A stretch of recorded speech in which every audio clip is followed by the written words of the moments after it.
Interior photography opens up a world of endless possibilities that lie within our very own spaces, from capturing the cozy corners of our homes to documenting the architectural marvels of historic buildings. Each interior tells a unique story.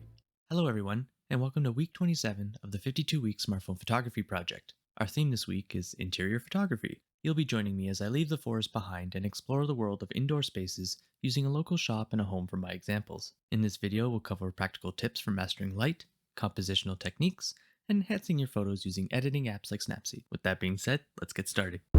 Let's begin with mastering light, which is a crucial element in interior photography. The point of it is to show off the interior in the best light, so to speak. First, always try to utilize natural light. Shooting during the day when natural light is abundant can make a huge difference. A lot of smartphone camera sensors can't really take high-resolution photos in dark environments anyway. One of the best things to do is to position the scene so that it takes advantage of light in your windows. This soft, diffused lighting will ultimately enhance the overall look of your photographs. If natural light is limited, don't worry. You can still achieve great results using artificial lights strategically. Try to avoid harsh overhead lights as they can create unflattering shadows on your subjects. One easy way to get more light into your scene is by adjusting the exposure on your smartphone. To do this, tap on the screen to lock focus on your subject. Once it's locked, you can slide the brightness slider up and down to fine-tune the exposure.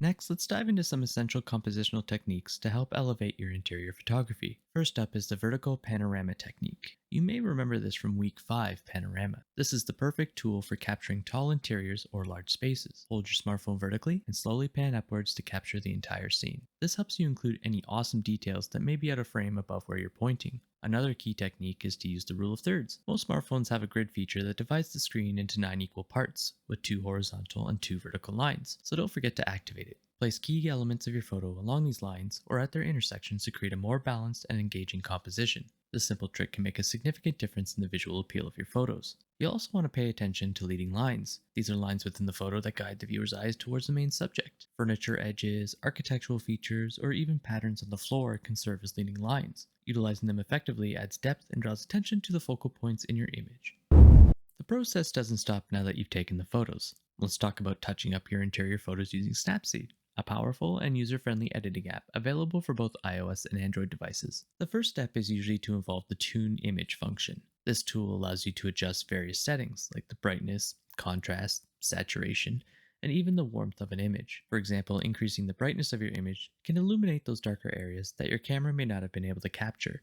You'll also want to spend some time with the perspective tool. This is incredibly useful for correcting any distortions from shooting at odd angles. This ensures that lines are straight and your composition looks professional. If you're using interior photography for real estate listings, for example, you'll want to ensure your images look the part. Using the healing tool can remove small distractions or imperfections in your image, things like a speck of dust or any unwanted object. This keeps the main focus on the subject. A clean interior shot is a good interior shot. And that's a wrap for this week. Thanks for joining me as we explored the nuances of interior photography using your smartphone. In this video, we covered essential tips like utilizing natural and artificial light, mastering different compositional techniques, and enhancing your final images with Snapseed. I hope you found these tips insightful and feel inspired to capture the beauty within your own spaces. Now it's your turn to photograph your own interior space and share it in the discussion below. We're excited to see what you come up with, and until next week, my friends, happy shooting.